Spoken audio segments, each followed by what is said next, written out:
নমস্কার, তোমাদের সবাইকে আমাদের চ্যানেলে স্বাগত জানিয়ে আজকের ক্লাসটি শুরু করছি। আজকে তোমাদের দেখাবো অষ্টম শ্রেণীর ফার্স্ট সেমিস্টার এক্সাম 2024 সালের রায়োমার্টিন প্রশ্ন বিচিত্রা থেকে বাংলা বিষয় মডেল কোশ্চেন নাম্বার যে 1 নম্বর সেটটি আছে তারই আজকে সমাধান করে দেব। তার আগে বলি, যারা চ্যানেলে নতুন তাদের অসংখ্য ধন্যবাদ। এখনও যারা চ্যানেলটিকে সাবস্ক্রাইব করনি তারা অবশ্যই সাবস্ক্রাইব করবে ও পাশে থাকা বেল আইকন প্রেস করে রাখবে। আর ভিডিওটি যদি ভালো লাগে অবশ্যই লাইক, কমেন্ট ও বন্ধুদের সঙ্গে শেয়ার করতে ভুলো না। চলো আর দেরি না করে এবার মূল পর্বে চলে যাই। তার আগে তোমাদের দেখিয়ে দিই তোমাদের কোন কোন অধ্যায়গুলো প্রথম পর্যায়ক্রমিক মূল্যায়নে থাকবে। বোঝাপড়া, অদ্ভুত আত্মীয়তা, প্রাণ ভরিয়ে, চন্দ্রগুপ্ত, বনভোজনের ব্যাপার, নিখিলবঙ্গ কবিতা সংঘ, সবুজ জামা, চিঠি, আলাপ, পরবাসী, পথ চলতি, একটি চড়ুই পাখি। আর পথের পাঁচালী থেকে থাকবে প্রথম থেকে অষ্টম পরিচ্ছেদ পর্যন্ত। এদিকে আছে ভাষা চর্চা থেকে থাকবে দল বিশ্লেষণ, ধ্বনি পরিবর্তনের কারণ ও ধারা, আর বাংলা প্রবাদ প্রবচন। এগুলোই থাকবে তোমাদের প্রথম পর্যায়ক্রমিক মূল্যায়নে। চলো এবার তোমাদেরকে প্রশ্নের উত্তরগুলো দেখিয়ে দিই। এক দাগে বলেছে নিচের প্রশ্নগুলির একটি বাক্যে উত্তর দাও। একের এক দাগে আছে মরণ হলে হঠাৎ দেখি, কবি কি দেখেন? তোমরা রবীন্দ্রনাথ ঠাকুরের বোঝাপড়া কবিতাটা যদি পড়ে থাকো তাহলে দেখবে সেখানে মরণ এলে হঠাৎ দেখি, মরার চেয়ে বাঁচাই ভালো। এটি তোমাদের বোঝাপড়া কবিতা থেকে দেওয়া হয়েছে। উত্তর হবে মরার চেয়ে বাঁচাই ভালো।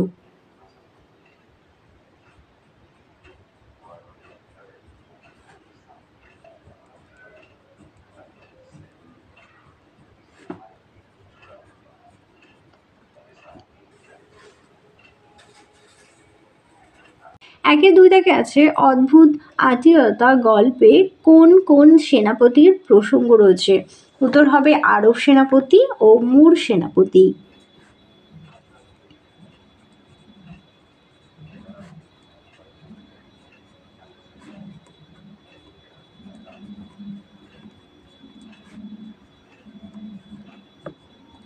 একের তিন দাগে আছে প্রাবটে ঘন কৃষ্ণ মেঘরাশি। প্রাবটে কথাটির অর্থ কি?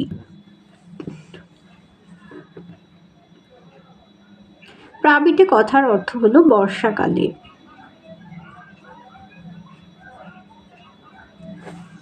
একের চার দাগে বলেছে বনভোজনের জায়গা কোথায় ঠিক হয়েছিল? উত্তর হবে ক্যাবলার মামার বাগান বাড়িতে।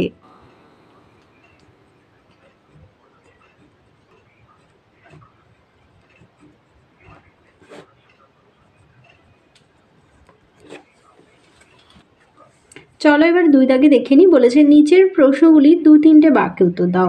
দুইয়ের এক দাগে বলেছে এই বিশ্বাস হারিও না, কে কাকে কোন বিশ্বাস না হারানোর কথা বলেছেন? তোমরা তোমাদের পাঠ্য বই দেখো 45 নম্বর পেজে মাইকেল মধুসূদন দত্ত তার প্রিয় বন্ধু রাজনারায়ণ বসুকে যে চিঠি লিখেছিল সেখানে দেখতে পাচ্ছি যে লেখা আছে এক মুহূর্তের জন্যেও এই বিশ্বাস হারিও না যে আমি অকপট ও আন্তরিকভাবে তোমার সর্বশ্রেষ্ঠ অনুরাগী। মাইকেল মধুসূদন দত্ত বলেছিলেন যে তিনি যে রাজনারায়ণ বসুর প্রতি বিশেষভাবে অনুরাগী সেই বিশ্বাস যেন তিনি কখনো না হারান। এবার দেখো দুইয়ের দুই দাগে বলেছে ময়ূর মরেছে পণ্যে, কথাটির মাধ্যমে কবি কি বোঝাতে চেয়েছেন? এটি তোমাদের রায়মার্টিন সহায়িকার 67 নম্বর পেজ থেকে দেখাচ্ছি। ময়ূর সৌন্দর্যে অতুলনীয়, কিন্তু তা শুধু অবলোকন করে মানুষ তৃপ্ত নয়। ময়ূরের নখ থেকে পালক পর্যন্ত সব কিছুই মানুষের কাজে লাগে। ময়ূরের পেখম দিয়ে টুপি, তুলি তৈরি হয়। এমনকি ময়ূরের মাংস খুব সুস্বাদু যা মানুষ খায়। অর্থাৎ ভোগবাদী দুনিয়া ময়ূরের মৃত্যু ঘটিয়ে তাকে পণ্যে পরিণত করেছে। এবার চলে যাই তিন দাগে। বলেছে নিচের প্রশ্নগুলি একটি বাক্যে উত্তর দাও। তিনের এক দাগে আছে যুদ্ধ জিনিসটা উপভোগ করবার জন্য অপু কি করত? তোমাদের রায়মার্টিন সহায়িকার 259 পেজ থেকে দেখাচ্ছি। যুদ্ধ জিনিসটা উপভোগ করার জন্য অপু একটা উপায় বের করেছিল। সে একটা বাখারি বা হালকা কোনো গাছের ডালকে অস্ত্ররূপে হাতে নিয়ে বাড়ির পেছনের বাঁশবাগানের পথে বা বাইরের উঠোনে ঘুরে ঘুরে বেড়াতো আর আপন মনে যুদ্ধ করত। এবার দেখো 3-এর 2 দাগে আছে কুঠির মাঠ দেখতে যাবার পথে কি দেখে অপু সব থেকে বেশি অবাক হয়েছিল। তোমাদের যে পথের পাঁচালী বইটি আছে তার 9 নম্বর পৃষ্ঠা বের করে দেখো। দেখো এখানে নদীর ধারের অনেকটা জুড়িয়া সেকালের কুঠিটা প্রাগৈতিহাসিক যুগের অতিকার হিংস্র জন্তুর কঙ্কালের মতো পড়িয়াছিল। সেটি দেখেই অপু অবাক হয়েছিল। তাহলে তোমরা উত্তরে লিখবে যে অপু কুঠির মাঠ দেখতে যাওয়ার সময় দেখে যে নদীর ধারে সেই কুঠিটা যেন হিংস্র জন্তুর কঙ্কালের মতো পড়েছিল। সেটি দেখেই সে অবাক হয়েছিল। পরেরটি দেখো 3-এর 3 দাগে বলেছে দুর্গা কিসের নোলক পড়তে ভালোবাসে। 3 নম্বর পরিচ্ছেদের শেষের দিকে দেখো, তোমরা যদি পড়ে থাকো তাহলে এখানে দেখবে যে দেয়া আছে তাহার দিদি ওর কলমি ফুলের নলক পড়িতে ভালোবাসে। একটি কথা বলি, তোমাদের যে পথের পাঁচালী বইটি আছে সেই বইটিও তোমরা কিন্তু খুঁটিয়ে পড়বে। তোমাদের এখান থেকেও কিন্তু বেশ অনেকগুলোই প্রশ্ন আসে।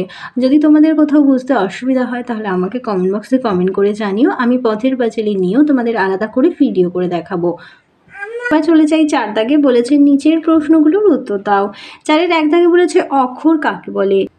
উত্তরটি দেখো, বাকযন্ত্রের স্বল্পতম প্রয়াসে কোনো শব্দের যেটুকু অংশ উচ্চারিত হয় তাকে দল বা অক্ষর বলে।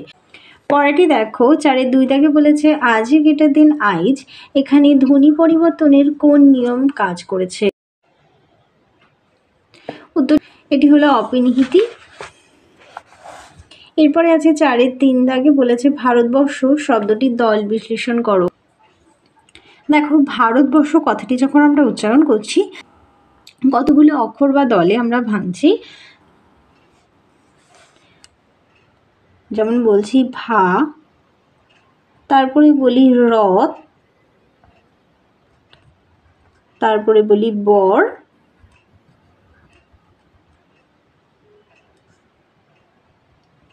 এরপরে বলছি স। দেখো এখানে কটি দলে ভাগ হলো 1 2 3 4, তাহলে এখানে কটি দল 4টি দল।